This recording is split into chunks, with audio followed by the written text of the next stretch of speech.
Hello les amis, j'espère que vous allez bien. Donc aujourd'hui dans cette nouvelle vidéo, je vais vous parler d'avoir que vous ayez une mentalité de propriétaire et non de boursicoteur. Donc je vais vous expliquer tout ça dans cette vidéo.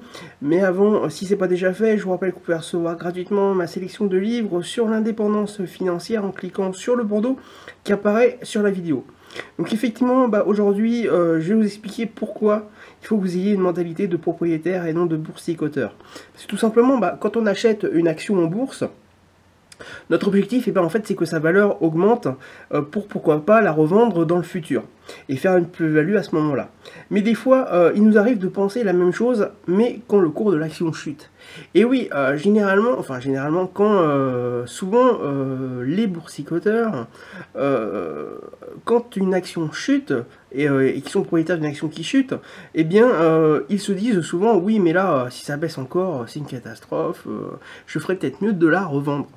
Oui, donc c'est ce que effectivement, les boursicoteurs du dimanche font quand ils perdent de l'argent. Et oui, puisqu'effectivement, quand on revend une action qui est en chute libre par rapport à son cours d'achat qu'on a fait, à ce moment-là, on perd de l'argent. Et c'est comme ça qu'effectivement, les boursicoteurs du dimanche pensent et perdent de l'argent. Or, on a un petit peu tendance à oublier que lorsqu'on achète des actions en bourse, et que derrière, c'est pas simplement un bout de papier ou une ligne informatique. Puisque derrière, il y a une entreprise, il y a un patron, il y a des employés, il y a des machines, il y a des bâtiments, il y a des stocks. Et ces valeurs-là, elles ne baissent pas parce que le cours de l'action chute. L'entreprise, elle continue à fonctionner, hein, généralement. Vous avez le patron qui continue à travailler, les employés qui continuent à produire. Le stock est toujours là, voilà, les bâtiments aussi, et en fait ça continue donc de tout ça de travailler. Alors, ce n'est d'ailleurs pas parce que le cours de l'action baisse qu'elle ne remontera pas dans un futur proche, effectivement. Tant que l'entreprise fonctionne, c'est pas parce que le cours de l'action peut perdre 20, 30 ou 50% de sa valeur que ça va pas remonter au prix où vous l'avez acheté. Donc il faudra juste être un petit peu plus patient et éviter de revendre à perte, puisqu'effectivement à ce moment-là vous perdez de l'argent et c'est pas le but lorsqu'on investit en bourse. Donc les actions évaluent la valeur d'une entreprise, mais pas forcément sa santé financière. Effectivement, comme je disais tout à l'heure, on peut avoir une entreprise qui peut être en très bonne santé financière et parce que voilà, il y a eu quelque chose qui n'a pas plu aux actionnaires, on peut avoir le cours de bourse qui chute. Mais c'est pas pour ça que l'entreprise va très mal et que il vous faut à ce moment-là tout vendre de peur que ça continue à chuter et que vous ayez une panique de vente qui vous arrive. Alors que tant que, comme on dit souvent en bourse, tant que vous n'avez pas vendu, vous n'avez pas perdu de l'argent, même si vous avez une action qui est à moins 50% de sa valeur par rapport à votre cours d'achat.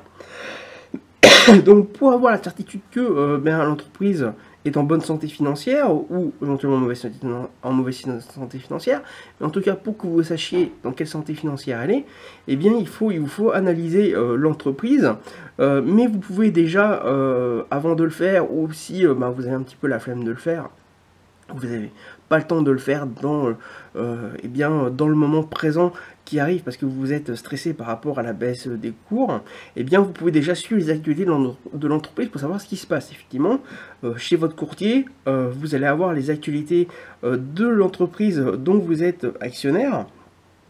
Et vous allez déjà pouvoir savoir un petit peu ce qui se passe et pourquoi, et savoir un petit peu pourquoi, parce que généralement vous savez dans les activités, pourquoi l'action chute. Voilà, après ça peut être, comme je disais, ça peut être quelque chose qui n'a rien à voir avec l'entreprise pure, qui peut être une conséquence indirecte de l'entreprise, et une fois que cette conséquence sera terminée ou que les actionnaires vont l'avoir oublié, ça va remonter tout doucement donc jusqu'à votre cours d'achat. Vous pourrez déjà avoir une bonne idée de ce qui se passe. Effectivement, comme je disais tout à l'heure, parce que effectivement, il faut que vous compreniez que c'est votre entreprise. Et oui, parce que quand vous êtes actionnaire, quand vous achetez une action, donc dès la première action que vous achetez d'une entreprise, vous êtes propriétaire d'une partie de cette entreprise. Et en fait, vous avez quelque part donc un lien avec cette entreprise-là, et il vous faut donc à ce moment-là penser comme un propriétaire d'entreprise et non comme un actionnaire qui cherche absolument la plus-value rapide et vous intéresser à votre entreprise et savoir un petit peu ce qui se passe et pourquoi ça descend, pourquoi ça monte, et après prendre des décisions par rapport à ça. Donc moi j'ai qu'un conseil à vous donner, c'est qu'agissez en tant que propriétaire de l'entreprise dont vous êtes actionnaire. Effectivement, il y en a qui vont aux assemblées générales des actionnaires. Moi personnellement je n'y vais pas parce que c'est souvent très loin, c'est souvent à Paris et bon, moi j'habite pas loin, mais effectivement je m'intéresse tous les jours quasiment, donc si c'est pas tous les jours, c'est 2 à 3 fois par semaine facilement, aux actualités des entreprises dont je suis actionnaire. Et quand j'ai loupé, quand je regarde que 2 ou 3 fois dans la semaine, je remonte les jours où je n'ai pas regardé pour voir un petit peu s'il y a eu des actualités, s'il y a eu des informations par rapport à cette entreprise et savoir un petit peu ce qui se passe tout simplement dans l'entreprise et voir si en fait elle va mal, elle va bien, pourquoi ça descend, pourquoi ça monte, et à ce moment-là je peux prendre des décisions. Moi ça me permet de prendre des décisions. Est-ce que je vais en racheter? Est-ce que alors je revends très peu d'actions, mais est-ce que là ça peut être le moment de vendre ou pas? Est-ce qu'il faut que je m'inquiète? Est-ce qu'il faut que je m'inquiète pas? Bon, généralement je ne m'inquiète pas, je sais très bien que ça peut remonter très vite, mais ça peut me permettre de savoir tout simplement comment va l'entreprise et comment elle fonctionne, tout simplement. Voilà, donc c'était cette vidéo sur pour vous sensibiliser par rapport à vos actions en bourse. Donc je vous rappelle que si c'est pas déjà fait, vous pouvez recevoir gratuitement ma sélection de livres sur l'indépendance financière en cliquant sur le bandeau qui apparaît sur la vidéo. Je vous rappelle également que vous pouvez vous abonner à cette chaîne YouTube afin de recevoir une alerte pour lorsque d'autres vidéos sont publiées. Donc n'hésitez pas à vous abonner avec le bouton s'abonner qui est en bas à droite de la vidéo. Également, n'hésitez pas donc à me laisser un commentaire, savoir si vous fonctionnez un petit peu comme moi, si vous regardez les actualités de votre entreprise, si vous analysez donc la santé financière des entreprises dont vous êtes actionnaire, ou est-ce que vous ne regardez pas et vous fonctionnez peut-être autrement, et dites-le moi à ce moment-là dans la vidéo, dans les commentaires en tout cas. Également, n'hésitez pas donc à liker donc la vidéo si vous l'avez aimée, ainsi qu'à la partager.